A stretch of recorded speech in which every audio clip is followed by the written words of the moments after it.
نحمده ونصلي على رسوله الكريم أما بعد فقد قال الله تبارك وتعالى في الكلام المجيد والفرقان الحميد أعوذ بالله من الشيطان الرجيم بسم الله الرحمن الرحيم يا أيها الذين آمنوا كتب عليكم الصيام كما كتب على الذين من قبلكم لعلكم تتقون وقال النبي صلى الله عليه وسلم إذا دخل رمضان فتحت أبواب السماء وقال النبي صلى الله عليه وسلم إذا دخل رمضان فتحت أبواب الجنة وغلقت أبواب جهنم وسلسلة الشياطين وقال النبي صلى الله عليه وسلم إذا دخل رمضان فتحت أبواب الرحمة صدق الله العظيم۔ محترم ناظرین و سامعین کرام، السلام علیکم ورحمۃ اللہ وبرکاتہ۔ آج کا جو ہمارا بیان ہے وہ رمضان المبارک سے متعلق ہے۔ مجھ سے میرے مخلص دوستوں نے درخواست کی کہ رمضان کے متعلق کچھ گفتگو کرو، کیونکہ اس وقت یہ تو ممکن نہیں ہے کہ عوام الناس کے درمیان بیٹھ کر کے گفتگو کر سکوں۔ میں نے اپنے دوستوں کی درخواست کو قبول کر لیا، ثواب کا طالب بن کر۔ اللہ سبحانہ ہمارے اور ان کے ساتھ خاص مہربانی کا معاملہ فرمائے، آمین۔ بہرکیف ناظرین، رمضان المبارک کا مہینہ شروع ہونے والا ہے۔ میں چاہتا ہوں کہ آج رمضان المبارک کے کچھ فضائل آپ حضرات کے سامنے بیان کروں، تاکہ رمضان المبارک کی فضیلتیں اور برکتیں ہمیں معلوم ہوں۔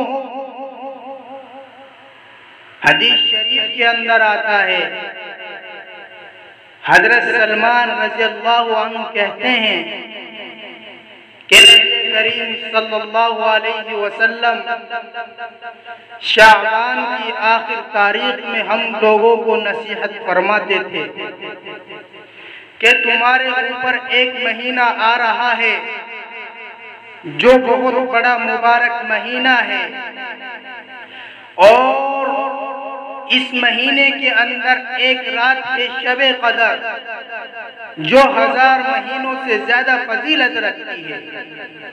اللہ تعالیٰ نے اس مہینے کے روزے کو فرض کیا ہے اور اس کی رات میں قیام کرنے کو یعنی تراویح کو ثواب کی چیز بنایا ہے۔ جو شخص اس مہینے میں نیکی کر کے اللہ کا قرب حاصل کرے گا وہ ایسا ہے جیسا کہ غیر رمضان میں اس نے فرض ادا کیا، اور جو شخص اس مہینے میں کسی فرض کو ادا کرے وہ ایسا ہے جیسا کہ غیر رمضان میں 70 فرض ادا کرے۔ یہ مہینہ صبر کا ہے اور صبر کا بدلہ جنت ہے۔ یہ مہینہ لوگوں کے ساتھ غمخواری و ہمدردی کا ہے۔ اس مہینے میں مؤمنوں کا رزق بڑھا دیا جاتا ہے۔ جو شخص کسی روزے دار کو افطار کراتا ہے اس کے گناہوں کو اللہ تبارک و تعالی معاف فرما دیتے ہیں اور خلاصی کا سبب بنتا ہے۔ روزے دار کا ثواب اس طرح ہوتا ہے روزے دار کے ثواب کی طرح اس کو ثواب ملے گا، مگر اس روزے دار کے ثواب سے کچھ نہیں کم کیا جائے گا۔ صحابہ نے عرض کیا یا رسول اللہ، ہم میں سے ہر شخص کو اتنی وسعت نہیں رکھتا کہ روزے دار کو افطار کرا سکے، تو آپ نے فرمایا پیٹ بھر کر کے کھانا کھلائے۔ اگر آپ پیٹ بھر کر کے کھانا کھلانے پر موقوف نہیں ہیں، یہ ثواب اللہ جل شانہ ایک کھجور سے افطار کرنے یا ایک گھونٹ پانی پلانے سے بھی مرحمت فرما دیتے ہیں۔ یہ ایسا مہینہ ہے کہ اس کا اول حصہ اللہ کی رحمت، درمیانی حصہ مغفرت، آخری حصہ آگ سے آزادی ہے۔ جو شخص اس مہینے میں اپنے غلام خادم کے بوجھ کو کم کر دے، اللہ تبارک و تعالی اس کی مغفرت فرما دیتے ہیں اور آگ سے آزادی دیتے ہیں۔ اے مسلمانوں، اس مہینے میں 4 چیزوں کی کثرت رکھا کرو، ان میں سے 2 چیزیں اللہ تعالیٰ کی رضا کے واسطے ہیں اور 2 چیزیں ایسی ہیں جن سے تمہیں چارہ کار نہیں ہے۔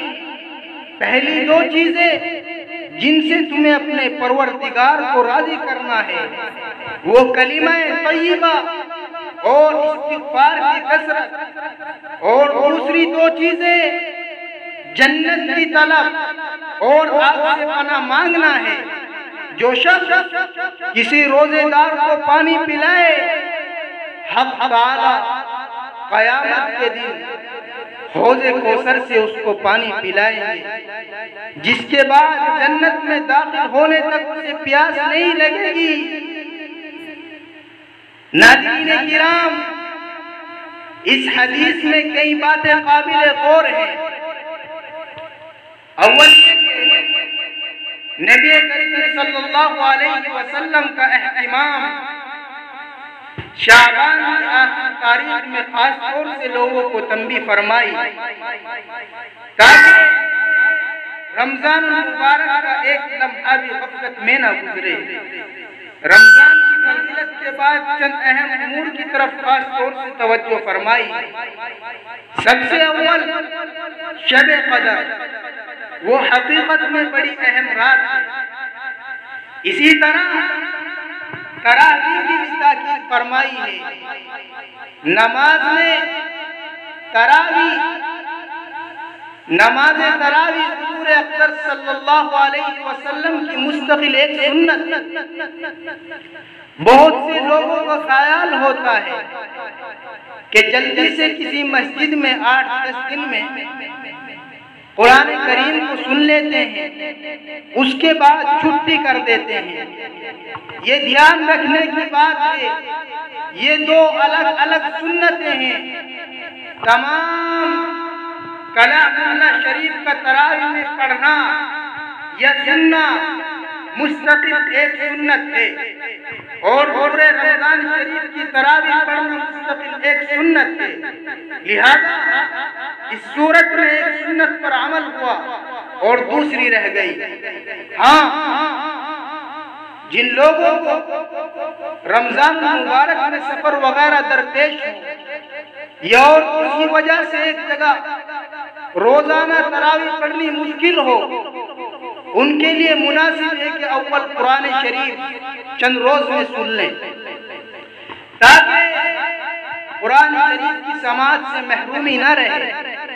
پھر جہاں وقت ملے اور موقع ملے وہاں تراویح پڑھ لیں۔ قرآن شریف بھی صورت میں مکمل ہوگا اور اپنے کام میں بھی حرج نہ ہوگا۔ میرے بھائیو، حضور صلی اللہ علیہ وسلم نے روزہ اور تراویح کے ذکر کے بعد عام فرض اور نفل عبادت کے اہتمام کی طرف توجہ فرمائی۔ اس میں ایک نفل کا ثواب دوسرے مہینوں کے فرائض کے برابر ہے، اور اس کے ایک فرض کا ثواب دوسرے مہینوں کے 70 فرائض کے برابر ہیں۔ مسلمانوں کو اپنی عبادت کی طرف بھی توجہ کرنے کی ضرورت ہے۔ اس مبارک مہینے میں فرائض کا ہم سے کس قدر اہتمام ہوتا ہے اور نوافل میں کتنا اضافہ ہوتا ہے۔ فرائض میں تو اہتمام کی یہ حالت ہے کہ کھانے کے بعد سوتے ہیں، اکثر صبح کی نماز قضا ہو جاتی ہے، کم از کم جماعت تو اکثروں کی فوت ہو جاتی ہے۔ گویا سحر کھانے کا شکریہ ادا کیا کہ اللہ سب سے زیادہ محکم بالشان فرض کو یا بالکل قضا کر دیا،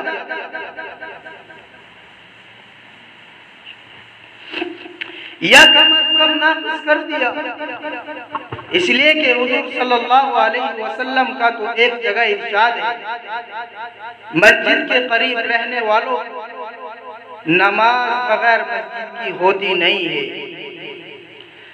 تمام کتابوں کے اندر اسی ماہ میں نازل ہوئی، تمام کتابیں اسی رمضان المبارک کے مہینے کے اندر نازل ہوئی ہیں۔ رمضان المبارک بڑا برکت والا مہینہ ہے۔ اللہ جل شانہ نے تمام آسمانی کتابیں اسی ماہ میں نازل فرمائی ہیں۔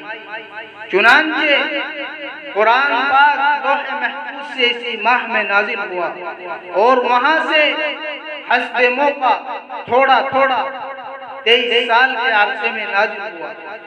اس کے علاوہ حضرت ابراہیم علیہ السلام کے صحیفے اسی ماہ کی 1 یا 3 تاریخ کو عطا ہوئے۔ حضرت داؤد علیہ السلام کو زبور 18 یا 12 رمضان کو ملی۔ حضرت موسیٰ علیہ السلام کو توریت 6 رمضان المبارک کو عطا ہوئی۔ حضرت عیسیٰ علیہ السلام کو انجیل 12 یا 13 رمضان کو ملی۔ اس سے معلوم ہوتا ہے اس مہینے کو کلام الہی کے ساتھ خاص مناسبت ہے۔ اسی وجہ سے بزرگان دین سے تلاوت قرآن کی کثرت اس مہینے میں منقول ہے۔ حضرت جبریل ہر سال رمضان میں تمام قرآن شریف نبی کریم صلی اللہ علیہ وسلم کو سناتے تھے، اور بعض روایات میں آیا ہے کہ نبی کریم صلی اللہ علیہ وسلم سنتے تھے۔ تلاوت کا خاص اہتمام جتنا بھی ممکن ہو سکے کریں، اور جو وقت تلاوت سے بچے اس کو بھی ضائع نہ کریں۔ نبی کریم صلی اللہ علیہ وسلم نے اسی حدیث کے آخر میں 4 چیزوں کی طرف خاص طور سے توجہ فرمائی ہے، اور ان کی کثرت کا حکم فرمایا۔ کلمہ طیبہ، استغفار اور جنت کے حصول اور دوزخ سے بچنے کی دعا۔ اس لیے جتنا بھی وقت مل سکے ان چیزوں میں صرف کرنا سعادت سمجھے، اور یہی نبی کریم صلی اللہ علیہ وسلم کی ارشاد مبارک کی قدر ہے۔ بہتر ہے کہ اپنے دنیاوی کاروبار میں مشغول رہتے ہوئے زبان سے درود شریف یا کلمہ طیبہ کا بھی ورد رکھیں۔ حدیث شریف میں آتا ہے، جو میں نے حدیث شریف خطبے کے اندر پڑھی ہے، اس حدیث شریف کے اندر ماہ رمضان کی فضیلت کو بیان کیا گیا ہے۔ آپ صلی اللہ علیہ وسلم فرماتے ہیں، جب رمضان آتا ہے تو آسمان کے دروازے کھول دیے جاتے ہیں، اور ایک روایت میں یوں آتا ہے جنت کے دروازے کھول دیے جاتے ہیں، اور پھر آگے ہے دوزخ کے دروازے بند کر دیے جاتے ہیں، اور شیاطین زنجیروں میں باندھ دیے جاتے ہیں، اور ایک روایت میں آتا ہے آسمان کے یا جنت کے دروازے کھول دیے جاتے ہیں، رحمت کے دروازے کھول دیے جاتے ہیں، اور نبی کریم صلی اللہ علیہ وسلم رمضان کی فضیلت بہت زیادہ فرمائی ہے۔ ایک حدیث میں آتا ہے، حضرت ابو ہریرہ بیان کرتے ہیں کہ نبی کریم صلی اللہ علیہ وسلم نے فرمایا، جب رمضان کی پہلی رات ہوتی ہے تو شیاطین اور سرکش جنات باندھ دیے جاتے ہیں اور دوزخ کے سارے دروازے بند کر دیے جاتے ہیں، سو ان میں سے کوئی بھی دروازہ کھلا نہیں رہتا، اور جنت کے سب دروازے کھول دیے جاتے ہیں، سو ان میں سے بھی کوئی دروازہ بند نہیں رہتا۔ اللہ تعالیٰ یہ اعلان کرتا ہے، اے خیر کے طالب یعنی نیک اعمال اور ثواب کے طلبگار، آگے بڑھ کر اللہ کی طرف متوجہ ہو، اور شر کے طالب یعنی بدی اور برائی کا قصد کرنے والے ٹھہر جا، برائی کی طرف مت جا۔ اور اللہ تعالیٰ کے کتنے ہی بندے ہیں جو آگ سے آزاد کیے گئے ہیں، یعنی اللہ تعالیٰ اس مبارک کے سلے میں بہت سے گنہگار بندوں کی مغفرت کرتے ہیں، ان کو نار دوزخ سے رہائی دیتے ہیں، شاید تو بھی ان میں سے ہی ہو۔ اور یہ اعلان عام رمضان کی ہر رات میں ہوتا ہے۔ ترمذی، ابن ماجہ اور احمد نے بھی اس روایت نقل کیا ہے۔ میرے بھائیوں،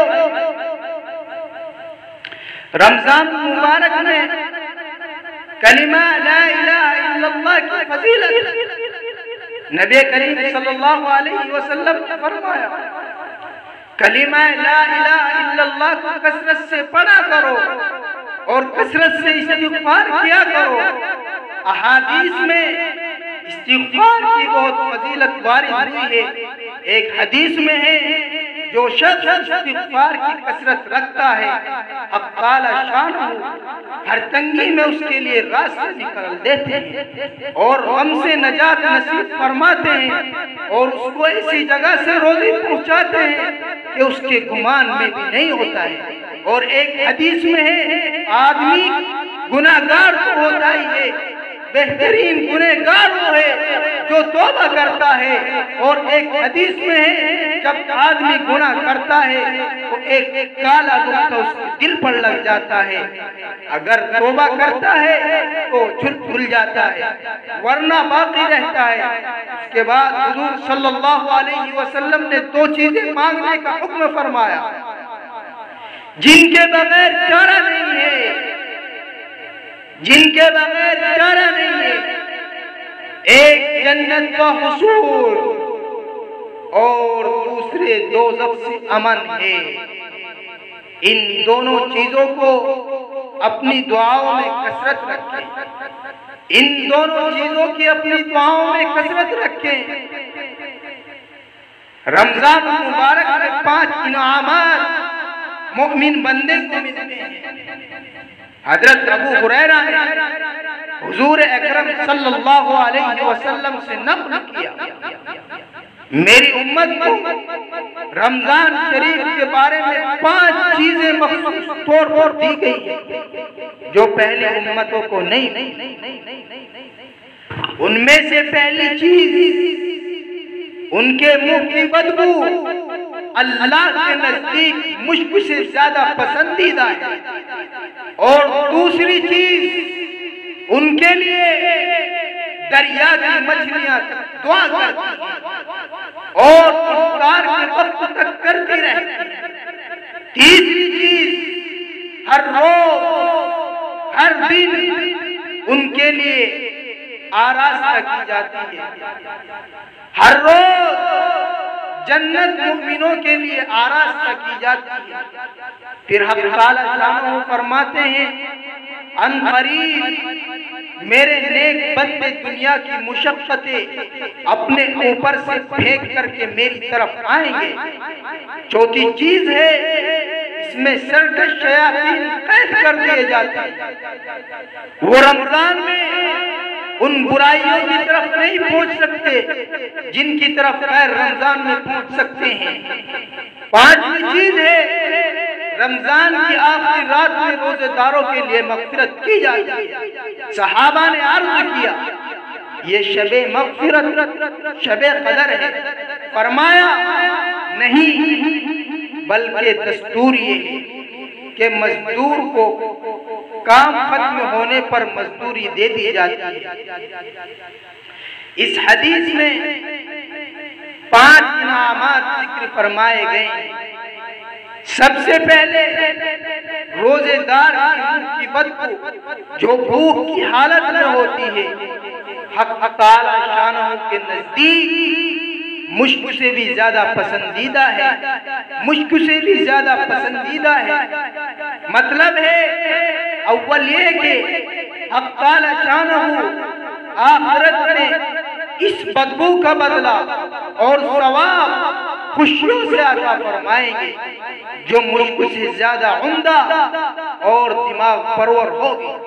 دوسرا قول یہ ہے کہ قیامت میں جب قبروں سے اٹھیں گے تو یہ علامت ہوگی روزے دار کے منہ سے ایک خوشبو آئے جو مشک سے بھی بہتر ہوگی۔ اس خوشبو کی وجہ سے روزے دار پہچانے جائیں گے، اس خوشبو کی وجہ سے روزے دار پہچانے جائیں گے۔ اور ناظرین کرام، دوسری خصوصیت مچھلیوں کے استغفار کرنے کی ہے۔ اس سے مقصود کثرت سے دعا کرنے والوں کا بیان ہے۔ جو لوگ کثرت سے دعائیں کرتے ہیں تو مچھلیاں ان کے لیے استغفار کرتی ہیں، ان کے لیے دعائیں کرتی ہیں۔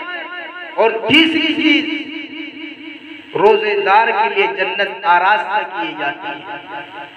چوتھی چیز ہے سرکش شیاطین قید ہو جاتے ہیں، جس کی وجہ سے گناہوں کا زور کم ہو جاتا ہے۔ بہت سے شرابی کبابی ایسے ہیں کہ رمضان میں خصوصیت سے شراب نہیں پیتے، مسجد نمازوں سے بری ہوئی معلوم ہوتی ہیں۔ اس کے علاوہ اور بھی مختلف قسم کے گناہوں میں کمی ہو جاتی ہے، لیکن اس کے باوجود بھی گناہ ہوتے ہیں۔ پانچویں خصوصیت یہ ہے کہ رمضان المبارک کی آخری رات میں سب روزے داروں کی مغفرت کر دی جاتی ہے، چونکہ رمضان المبارک کی راتوں میں شب قدر سب سے افضل رات ہے۔ اس لیے صحابہ کرام نے خیال فرمایا کہ اتنی بڑی فضیلت اس رات کے لیے ہو سکتی ہے، مگر حضور صلی اللہ علیہ وسلم نے ارشاد فرمایا اس کے فضائل مستقل علیحدہ چیز ہے۔ یہ انعام تو ختم رمضان کا ہے۔ رمضان میں رخصت برتنے والوں پر وعید ہے۔ حضرت کعب رضی اللہ عنہ کہتے ہیں ایک مرتبہ نبی کریم صلی اللہ علیہ وسلم نے ارشاد فرمایا کہ منبر کے قریب ہو جاؤ۔ ہم لوگ حاضر ہو گئے۔ جب حضور صلی اللہ علیہ وسلم نے منبر کی پہلی سیڑھی پر قدم رکھا تو فرمایا آمین، جب دوسری پر قدم رکھا فرمایا آمین، جب تیسری پر قدم رکھا تو فرمایا آمین۔ جب آپ صلی اللہ علیہ وسلم خطبے سے فارغ ہو کر نیچے اترے، ہم نے عرض کیا یا رسول اللہ، اے اللہ کے رسول، اے اللہ کے رسول، آپ منبر پر چڑھتے ہوئے، آپ کو منبر پر چڑھتے ہوئے ہم نے ایسی بات نہیں سنی جو پہلے کبھی آپ سے نہیں سنی تھی، لیکن آج آپ نے منبر پر چڑھتے ہوئے آمین کہا۔ آپ نے پہلی سیڑھی کے اوپر قدم رکھا، آپ نے آمین فرمایا، دوسری سیڑھی کے اوپر آپ نے قدم رکھا تو آپ نے آمین فرمایا، تیسری سیڑھی پر آپ نے قدم رکھا تو آپ نے آمین فرمایا۔ آپ صلی اللہ علیہ وسلم نے ارشاد فرمایا کہ اس وقت جبریل میرے سامنے آئے تھے۔ جب میں نے پہلی سیڑھی پر قدم رکھا تو انہوں نے کہا ہلاک ہو وہ شخص جس نے رمضان المبارک کا مہینہ پایا پھر بھی اس کی مغفرت نہ ہوئی ہو۔ میں نے کہا آمین۔ پھر جب میں نے دوسری سیڑھی پر قدم رکھا تو انہوں نے کہا ہلاک ہو وہ شخص جس کے سامنے آپ صلی اللہ علیہ وسلم کا ذکر و مبارک ہو اور وہ آپ پر درود نہ بھیجے۔ میں نے کہا آمین۔ جب میں نے تیسری سیڑھی پر قدم رکھا تو انہوں نے کہا ہلاک ہو وہ شخص جس کے سامنے ان کے والدین یا ان میں سے کوئی ایک بڑھاپے کو پہنچ جائے وہ ان کی خدمت کر کے جنت کا مستحق نہ ہو۔ تو میں نے کہا آمین۔ حضرات گرامی، اس حدیث میں حضرت جبریل نے 3 بددعائیں دی ہیں اور حضور صلی اللہ علیہ وسلم نے ان تینوں پر آمین کہا۔ اول حضرت جبریل علیہ السلام جیسے مقرب فرشتے کی بددعا کیا کم تھی، اور پھر حضور اقدس صلی اللہ علیہ وسلم کی آمین نے تو اس کو مزید سخت بددعا بنا دی۔ اللہ تعالیٰ ہی اپنے فضل سے ہم لوگوں کو ان تینوں چیزوں سے بچنے کی توفیق عطا فرمائے اور ان برائیوں سے محفوظ رکھے۔ اول وہ شخص جس پر رمضان مبارک کا مہینہ گزر جائے اس کی بخشش نہ ہو، یعنی رمضان المبارک جیسا خیر و برکت کا زمانہ بھی غفلت اور معاصی میں گزر جائے۔ رمضان المبارک میں بھی اللہ جل شانہ کی رحمت کی بارش کی طرح برستی ہے، لہذا جس شخص پر رمضان المبارک کا مہینہ بھی اسی طرح گزر جائے اس کی بدعمالیوں اور کوتاہیوں کی وجہ سے مغفرت سے محروم ہو جائے تو اس کی ہلاکت میں کیا تعامل ہے۔ اور مغفرت کی صورت یہ کہ رمضان مبارک کے جو کام ہیں یعنی روزہ، تراویح وغیرہ ان کو نہایت اہتمام سے ادا کرے، ہر وقت کثرت کے ساتھ اپنے گناہوں سے توبہ استغفار کرے۔ دوسرے جس کے لیے بددعا کی گئی ہے، جس کے سامنے نبی کریم صلی اللہ علیہ وسلم کا ذکر مبارک ہے، نبی کریم صلی اللہ علیہ وسلم کا ذکر خیر ہو اور وہ آپ پر درود نہ پڑے، اور بھی بہت سی روایات میں یہ مضمون وارد ہوا ہے۔ اسی وجہ سے بعض علماء کے نزدیک نبی کریم صلی اللہ علیہ وسلم کا ذکر مبارک سننے والوں پر درود شریف کا پڑھنا واجب ہے۔ بعض علماء کے نزدیک نبی کریم صلی اللہ علیہ وسلم کا ذکر سماعت کرنے کے بعد آپ پر درود پڑھنا واجب ہے۔ تیسرے وہ شخص جس کے بوڑھے والدین میں سے دونوں یا کوئی ایک موجود ہو اور وہ ان کی اس قدر خدمت نہ کرے جس کی وجہ سے جنت کا مستحق ہو جائے۔ والدین کے حقوق بھی اس حدیث میں تاکید آتی ہے، والدین کے حقوق کی بھی اس حدیث میں تاکید آتی ہے۔ علماء نے ان کے حقوق میں لکھا ہے کہ مباح امور ہے، ان کی اطاعت ضروری ہے، اور یہ بھی لکھا ہے کہ ان کی بے ادبی نہ کرے، تکبر سے پیش نہ آئے، اگرچہ وہ مشرک ہو، اپنی آواز کو ان کی آواز سے اونچی نہ کرے، ان کا نام لے کر نہ پکارے، کسی کام میں ان سے پیش قدمی نہ کرے، امر بالمعروف اور نہی عن المنکر میں نرمی کرے، اگر قبول نہ کرے تو سلوک کرتا رہے اور ہدایت کی دعا کرتا رہے، غرض ہر بات میں ان کا احترام ملحوظ رکھے۔ اور ایک حدیث شریف میں آتا ہے 3 شخصوں کی دعا کبھی رد نہیں ہوتی ہے، 3 آدمیوں کی دعا کبھی رد نہیں ہوتی ہے۔ حضور اکرم صلی اللہ علیہ وسلم کا ارشاد ہے کہ 3 آدمیوں کی دعا رد نہیں ہوتی۔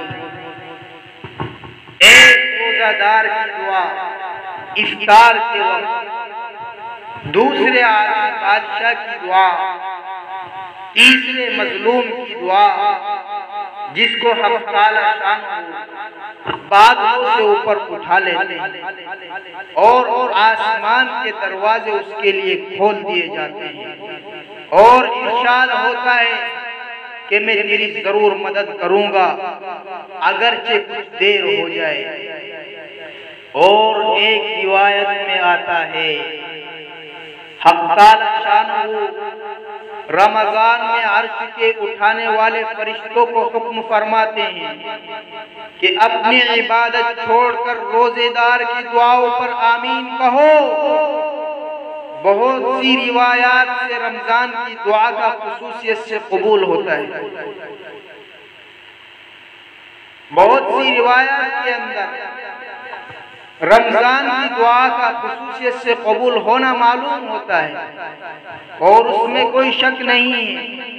جب اللہ کا وعدہ ہے اور سچے رسول محمد رسول اللہ صلی اللہ علیہ وسلم کا وعدہ ہے کہ اس کے پورے مہینے میں کیا اشکال ہے، لیکن اس کے بعد بھی بعض لوگ کسی غرض سے دعا کرتے ہیں مگر وہ کام نہیں ہوتا، تو اس سے نہیں سمجھ لینا چاہیے کہ وہ دعا قبول نہیں ہوئی، بلکہ دعا قبول ہونے کے معنی سمجھ لینا چاہیے۔ حضرت عمر رضی اللہ عنہ حضور اکرم صلی اللہ علیہ وسلم سے نقل کرتے ہیں کہ رمضان مبارک میں اللہ کو یاد کرنے والا شخص بخشایا اور اللہ سے مانگنے والا مراد نہیں رہتا، اللہ سے مانگنے والا نامراد نہیں رہتا۔ حضرت ابن مسعود کی ایک روایت سے ترغیب میں نقل کیا کہ رمضان کی ہر رات میں ایک منادی پکارتا ہے، اے خیر کے تلاش کرنے والے متوجہ ہو اور آگے بڑھ، اور اے برائی کے طالب بس کرو، آنکھیں کھول۔ اس کے بعد وہ فرشتہ کہتا ہے کہ کوئی مغفرت کا چاہنے والا ہے، اس کی مغفرت کر دی جائے، کوئی توبہ کرنے والا ہے، اس کی توبہ قبول کر لی جائے، کوئی دعا کرنے والا ہے، اس کی دعا قبول کر لی جائے، کوئی مانگنے والا ہے، اس کا سوال پورا کر دیا جائے۔ اس کے بعد یہ بات بھی نہایت ضروری اور قابل لحاظ ہے کہ دعا کے قبول ہونے کے لیے کچھ شرائط ہیں، ان کے فوت ہونے سے بسا اوقات دعا رد کر دی جاتی ہے، ان میں سے حرام غذا بھی ہے، اس کی وجہ سے دعا رد ہو جاتی ہے۔